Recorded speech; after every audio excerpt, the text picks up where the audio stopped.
শোনো না, আজ রান্না করতে মন করছে না তাই না? তাহলে চল একসাথে খুব সিম্পল এক ভোলা মাছ, বেগুন আর একটুখানি সর্ষে তেলের ম্যাচ। তুমি আগে ভোলা মাছটা একটু নুন আর হলুদ মেখে রাখো, তারপর কড়াইতে তেল গরম করে ভালো করে মাছটা ভেজে নিও। গন্ধে দেখবে মনটা পুরো ভালো হয়ে যাবে। আর বেগুনগুলোকে লম্বা লম্বা করে কেটে নাও আর একটু ভালো করে ধুয়ে নুন হলুদ মেখে রেখে দাও। আর এইবার আমরা একটা সিম্পল মশলা বেটে নেব। সাদা কালো সর্ষে, সাদা তিল আর কয়েকটা শুকনো লঙ্কা।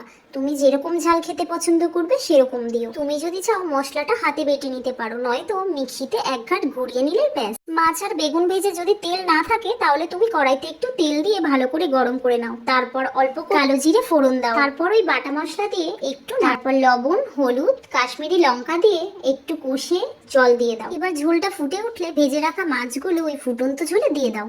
2 মিনিট রাখলেই হবে, মাছ, বেগুন আর মশলা একসাথে মিশে যাবে।